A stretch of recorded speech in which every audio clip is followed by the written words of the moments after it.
Hello प्यारे भाई और बहनों, कैसे हैं आप सभी लोग। आज की इस वाली वीडियो में हम लोग कवर करने वाले हैं अपना ये क्लास 9th का चैप्टर फिजिक्स का पहला है मोशन। तो बहुत ज़्यादा मतलब लंबा भी, अगर हम लोग चाहे तो उसको लंबा भी कर सकते हैं, चाहे तो उसको भी छोटे में कंप्लीट कर सकते हैं। लेकिन छोटे में ऐसा रहेगा कि जैसे हवा में लोग पढ़ा के ख़त्म करना पड़ेगा। लेकिन आप लोग जानते हैं कि जैसे ये अगर ये मैथ्स हम लोग चाहे मैथ्स लें 11th में, चाहे साइंस लें, तो कोई हम लोग सब्जेक्ट लें तो ये चैप्टर जो है बहुत इम्पॉर्टेंट रहता है फिज़िक्स के चैप्टर्स। तो इसलिए फ़िज़िक्स को एकदम हवा में हम लोग पढ़ के नहीं कंप्लीट कर सकते हैं।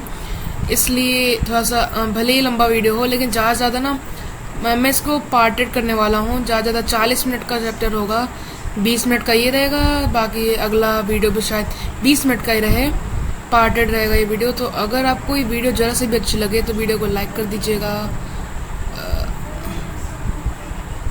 हाँ जैसे भी रहता है। चैनल को सब्सक्राइब कर दीजिएगा, साथ साथ बेल आइकन भी दबा दीजिएगा, जिससे आप लोग नोटिफाइड रहे, माने कि आप लोग को नोटिफिकेशन मिलती रहे कि वीडियो की। और मतलब कि मैं ये सारे चैप्टर साइंस के वन शॉट लेसन में ख़त्म करता हूँ। साथ साथ शायद इस महीने या अगले महीने तक आपका पूरे साइंस का सिलेबस में कंप्लीट कर दूंगा, वो भी 20-30 मिनट के अंदर की वीडियो में, जिससे कि बहुत ज़्यादा आपका टाइम वेस्ट ना हो। तो असल में ये रिवीजन है, तो फटाफट आप 1.25x पे वीडियो करके फटाफट से इस लेसन को हम लोग कंप्लीट करते हैं। हमारा सबसे मेन टॉपिक है मोशन। मोशन क्या है, हम लोग मोशन पढ़ रहे हैं, क्या कहते हैं, मोशन का चैप्टर में हम लोग को यही नहीं पता है कि मोशन क्या है, तो क्या फ़ायदा होगा पढ़ने का ही। तो सबसे पहला मोशन का बहुत ज़्यादा आसान सा डिफिनेशन है, when an object change position with respect to time is known as motion. चलिए मान लेते हैं किसी के पप्पा जी हैं, दौड़ाए लिए हैं डंडा उंडा लेके, उनके बच्चा जो है चोरी कर ली सामान, पापा डंडा लेके दौड़ा रहे हैं, डंडा लेके दौड़ा रहे हैं, और वो अपने घर यानी कि ए से भागा और पी तक वो भागा, पी मारे अपने दोस्त का घर, और यहाँ से वो 10 मिनट्स के अंदर पहुँच गया अपने दोस्त के घर। और प्लेस कितने का चेंज हुआ, मान लीजिए उसने 10 किलोमीटर का चेंज कर लिया। इतना तगड़ा भागा कि 1 मिनट में 1 किलोमीटर कवर कर रहा था। सोचिए कितना तगड़ा भाग रहा था, इतना डिस्टेंस उसने 10 मिनट में कवर कर लिया। तो when an object change its position, यानी कि ये बच्चा जो है ए टू बी गया, पोजीशन चेंज किया with respect to time, 10 minute में पोजीशन चेंज किया, तो इसी को हम लोग मोशन कहते हैं। We describe motion in an object through a point of view. Point of view मतलब देखने का नजरिया। आप यहाँ ए टू बी गए, पड़ोसन आपकी देख रही हैं टेलीस्कोप लगा के, अरे क्या होगा पर खैर फ़ोन करेंगे हर जगह, ये हो गया। तो ये इनका पॉइंट ऑफ व्यू है। मान लीजिए आप बस में ट्रैवल कर रहे हैं, सब एक बार सांस मतलब कि एकदम कॉमन एग्जांपल यही देते सब लोग, मैं भी यही दूंगा। जैसे आप कोई बस में ट्रैवल कर रहे हैं तो आपके लिए खिड़की है, ये आपके लिए ये जो बाहर के पेड़ हैं ये पीछे की तरफ जा रहे हैं, और वहीं बाहर जो खड़ा है मतलब आपके लिए आप रेस्ट में हो और ये पेड़ मोशन में है और पीछे की तरफ जा रहे हैं। लेकिन जो बाहर ये आदमी खड़ा है उसके लिए आप मोशन में हो और ट्रीज रेस्ट पे हैं। तो आपके पॉइंट ऑफ व्यू से आपको ट्रीज मोशन में दिखते हैं, और ये महाशय के पॉइंट ऑफ व्यू से आप मोशन में दिखते हैं। तो यही पॉइंट ऑफ व्यू मतलब कि अलग अलग पॉइंट ऑफ व्यू से अलग अलग चीज़ें मोशन में दिखती हैं। तो बिना पॉइंट ऑफ व्यू के हम लोग नहीं बता सकते कौन सा ऑब्जेक्ट मोशन में है या नहीं। We also describe the motion through a reference point known as origin. तो ओरिजिन क्या होता है, देखिए चलिए, आप अपने नए मान लीजिए आप कहीं भी जब किसी को फ़ोन तो करते ही हैं, तो यहीं पे मान लीजिए आपका नया रूम है, आपको पता नहीं आपका रूम कहाँ है, तो आप असल में रेलवे स्टेशन है, ये रेलवे स्टेशन समझ लीजिए, और ये है चौराहा। अब रेलवे स्टेशन से चौराहे पे आप आए, रेलवे स्टेशन से आप चौराहे पे आए, और फिर आप फ़ोन कर रहे हैं, मतलब कि आपने किसी को फ़ोन किया जो यहाँ पे रूम पे रह रहा है। आपने बोला कि मेरा रूम कहाँ पे, तो उसने बोला कि रेलवे स्टेशन से तुम नॉर्थ की तरफ आ जाओ, 2 किलोमीटर रेलवे स्टेशन से नॉर्थ की तरफ आ जाओ, तुम पहुंच जाओगे अपने रूम पे। तो यही असल में ओरिजिन होता है। ओरिजिन यानी कि ये रेलवे स्टेशन, ये रेफरेंस पॉइंट जिससे आपने अपने रूम को लोकेट किया, यही है ओरिजिन। तो ज़्यादा कुछ ये ओरिजिन का है नहीं, डिफिकल्ट, आसान सा है। There are 2 types of position. जो पोजीशन होती है ना, मतलब पोजीशन जहाँ पे भी आप हो, जैसे आप घर पे बैठ पढ़ रहे हो तो आपका पोजीशन, आप घर पे बैठे हो, ये पोजीशन है आपका। तो पोजीशन ना 2 टाइप, पहले स्टैटिक जो होता है रेस्ट, जब कोई ऑब्जेक्ट जो है टाइम के हिसाब से अपना प्लेस ना चेंज कर रहा है तो उसको हम लोग स्टैटिक पोजीशन कहते हैं। और अगला है डायनेमिक पोजीशन। डायनेमिक पोजीशन असल में ये मोशन वाला ही होता है, डेफिनेशन सेम टू सेम है कि जब कोई ऑब्जेक्ट अपना प्लेस चेंज करे टाइम के रिस्पेक्ट में, उसे हम लोग कहते हैं dynamic position. Static rest, dynamic motion. The numerical value of the physical quantity. Physical quantity मतलब किसी भी चीज़ की फिजिकल, जैसे कि वेट का physical quantity 2 kg, 3 kg, 10 kg, 1000 kg, क्या कहते हैं 1000 टन ETC। और या फिर डिस्टेंस की बात कर ली जाए तो 1 किलोमीटर, 2 किलोमीटर, 10 किलोमीटर, या फिर स्पीड की बात कर ली जाए मीटर पर सेकेंड ETC। ये सब चीज़ मैग्नीट्यूड है, यानी कि जो फिजिकल क्वांटिटी है किसी भी न्यूमेरिकल वैल्यू की, मतलब फिजिकल क्वांटिटी का न्यूमेरिकल वैल्यू। फिजिकल क्वांटिटी मतलब स्पीड, डिस्टेंस, टाइम, ETC, उसका न्यूमेरिकल वैल्यू मैग्नीट्यूड कहलाता है। अब आते हैं हम लोग फिजिकल क्वांटिटी पे, मतलब कितनी फिजिकल क्वांटिटीज होती हैं। जितनी भी क्वांटिटीज है ना, वेट, स्पीड, डिस्टेंस, ये सब जो है ये 2 क्वांटिटीज में डिवाइडेड है। पहला स्केलर क्वांटिटी, दूसरा है वेक्टर क्वांटिटी। तो ये कुछ ज़्यादा कॉम्प्लेक्स नहीं, बहुत आसान सा ये भी टॉपिक है। तो स्केलर क्वांटिटी जिसमें से मैग्नीट्यूड, इसमें से एक न्यूमेरिकल वैल्यू हो, ऐसे फिजिकल क्वांटिटी जिसमें सिर्फ न्यूमेरिकल वैल्यू की जरूरत हो, डायरेक्शन की कोई ज़रूरत ना हो, उससे हम लोग स्केलर क्वांटिटी कहते हैं। जैसे कि मास, वॉल्यूम, स्पीड, डिस्टेंस, ETC। और वेक्टर क्वांटिटी में इसमें जो न्यूमेरिकल वैल्यू होती है उसके साथ साथ डायरेक्शन भी बहुत इम्पॉर्टेंट होती है। Direction is very important. जैसे कि फोर्स, चलिए मैं वेक्टर क्वांटिटी थोड़ा बता दूँ किस लिए। तो फोर्स आप लोग लगा रहे हैं, आप 2N का फोर्स लगा रहे हैं, किस पे लगा रहे हैं वो पता नहीं, लेकिन मतलब कि 2N का फोर्स अगर आप किसी पे लगा रहे हैं तो उसका डायरेक्शन इंक्लूडेड है ना। मान लीजिए अगर आप 2N का फोर्स ऐसे लगा रहे हैं, ईस्ट की साइड लगा रहे हैं, तो मतलब कि इसके साथ मतलब कि आप कोई डायरेक्शन चूज करके लगा रहे हैं। ऐसा नहीं है कि आप 2N का फोर्स इधर लगा रहे हैं लेकिन डायरेक्शन उधर हो, ऐसा तो नहीं है ना। वैसे ही जो मतलब जैसे ए स्पीड ले लेते हैं, स्पीड जो है आप किसी भी डायरेक्शन का भी मतलब कि स्पीड हो सकता है। आप अभी अगर नॉर्थ में जा रहे हैं, किसी भी नॉर्थ में जा रहे हैं तो स्पीड इसमें कहते हैं न्यूमेरिकल वैल्यू होती है स्पीड की, सिर्फ एक साथ डायरेक्शन नहीं लिखा जाता कि 2 मीटर पर सेकेंड नॉर्थ, ऐसे नहीं। वेलोसिटी एक स्पीड का फॉर्म होता है, इसके साथ डायरेक्शन इंक्लूड होता है। जैसे 2 kilometre per hour north. Displacement भी आगे हम लोग ये सब पढ़ने वाले हैं, तो इसकी आप लोग चिंता ना कीजिए। तो डिस्टेंस एंड डिस्प्लेसमेंट हम लोग का नेक्स्ट टॉपिक है।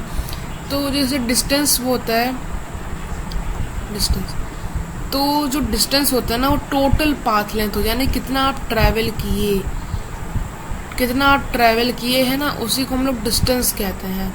अगर आप A to B गए, मान लीजिए यहाँ पे एक रिवर और आप जो है A to B गए और रिवर के कारण आप घूम घाम के गए, तो आपको डिस्टेंस टोटल पाथ यानी कि कितना आप ट्रैवल किए हैं। और वहीं डिस्प्लेसमेंट क्या होता है, डिस्प्लेसमेंट होता है कि आप अपने इनिशियल पोजीशन, जहाँ से आपने शुरू किया, इनिशियल पोजीशन यानी कि जहाँ से आपने शुरू किया, तो डिस्प्लेसमेंट ये होता है कि जहाँ से आपका इनिशियल पोजीशन है उससे आप कितना दूर हो। यहाँ A आपका इनिशियल पोजीशन है जहाँ से आपने शुरू किया, और B आपका फाइनल पोजीशन है जहाँ पे आप पहुँचे, तो आप इससे कितना दूर हो, यही जो है डिस्प्लेसमेंट होता है।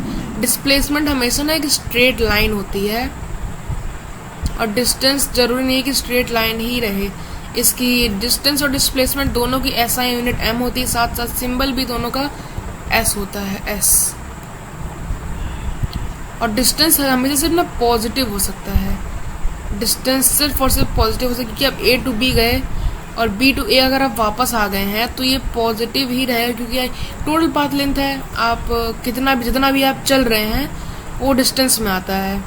और डिस्प्लेसमेंट 0 भी हो सकता है, A to B आए और B to A आ गए। आप अपने इनिशियल जहाँ से आपने शुरू किया उससे कितना दूर हो आप, वहीं पे तो हो, 0 ही रहेगा ना। कुछ वहाँ से हिले ही नहीं हो तो 0 ही रहेगा। नेगेटिव भी हो सकता है, A to B गए, अब B से घूम के यहाँ कहीं C पे आ गए तो ये नेगेटिव हो जाएगा। पॉजिटिव तो रहेगा ही, अगर आप A to B गए तो पॉजिटिव रहेगा। B to मान लीजिए यहाँ पे भी आ गए, D पोजिशन पे आ गए, तब भी पॉजिटिव ही रहेगा, क्योंकि A to D तो कुछ वैल्यू रहेगी ना, क्योंकि A जो है D से कुछ डिस्टेंस पे है।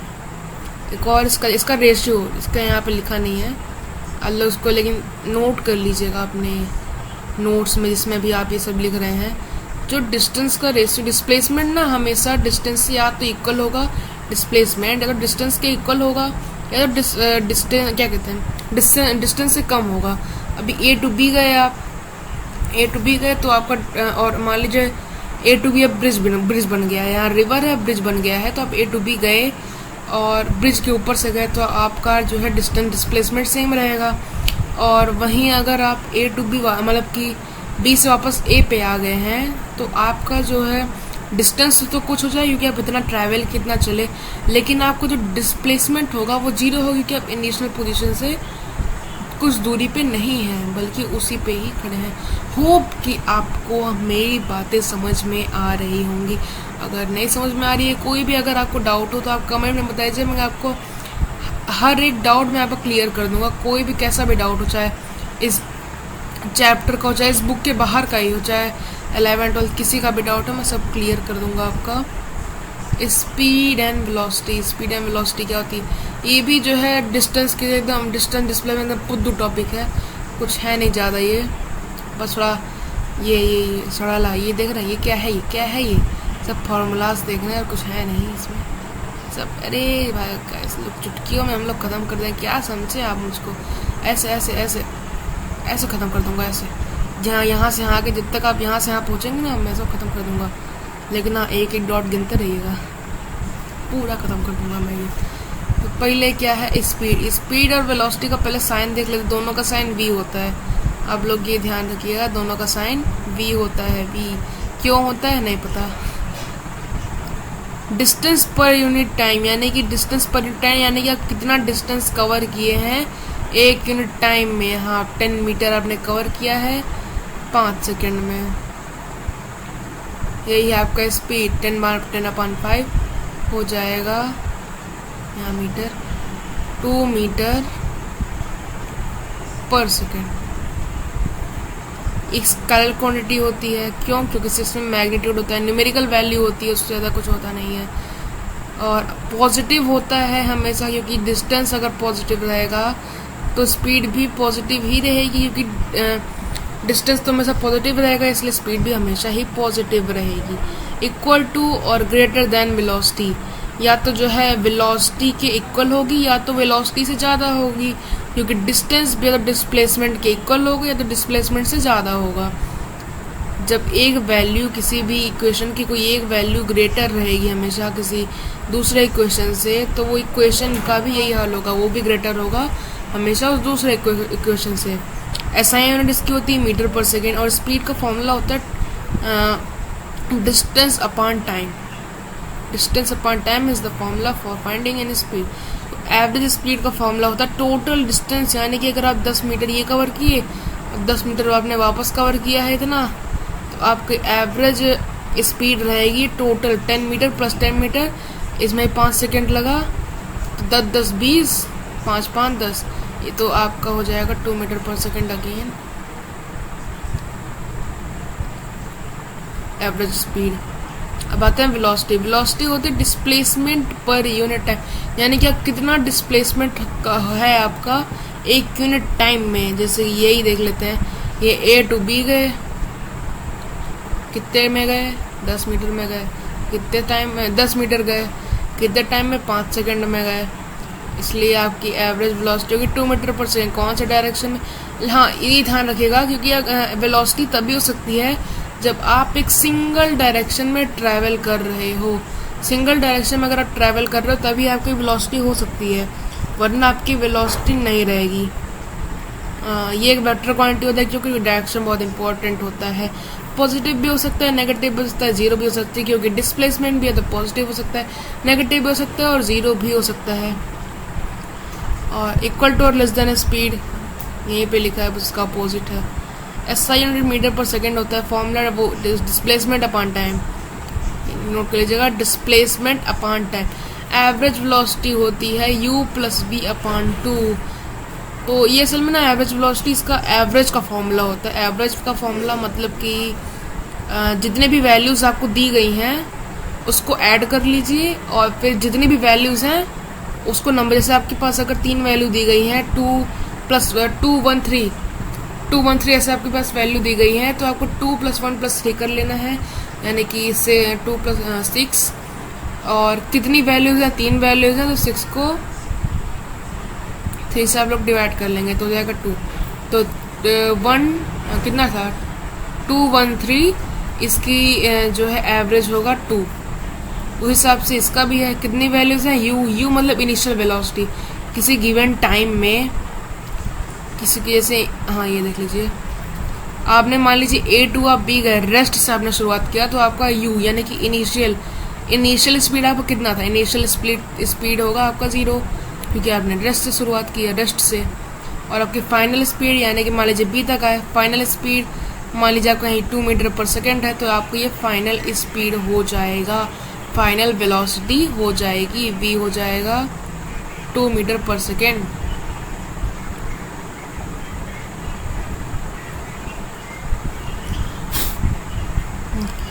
और इसको 2 से डिवाइड कर लेना है। ये एवरेज का फॉर्मूला होता है, और साथ साथ एवरेज वेलोसिटी का भी यही फॉर्मूला होता है। सो हम लोग का यहीं पे होता है पार्ट 1 का एंड। अगले पार्ट में हम लोग शुरुआत करेंगे टाइप्स ऑफ मोशन से, साथ साथ हम लोग ग्राफ्स भी देखने वाले हैं, ग्राफ्स देखने वाले हैं, टाइप्स ऑफ मोशन देखने वाले, इक्वेशंस ऑफ मोशन देखने वाले, और क्वेश्चन प्रैक्टिस हम लोग उसके बाद वाले रिवीजन सेशन में बहुत सारे क्वेश्चन हम लोग प्रैक्टिस करने वाले हैं। तो वीडियो अगर अच्छी लगी हो तो वीडियो को लाइक कीजिएगा, चैनल को सब्सक्राइब कीजिएगा, साथ साथ बेल आइकन भी दबाइएगा, जिससे आपके पास डेली नोटिफिकेशंस मिलती रहें। और आप शेयर भी कीजिएगा, जिससे कि आप तो पढ़ ही पा रहे हैं, साथ साथ आपके दोस्त भी पढ़ पाएँ, आप भी खुश रहें, जिससे मैं भी खुश रहूं, आपके दोस्त भी खुश रहें। So that's all for the video, thank you guys.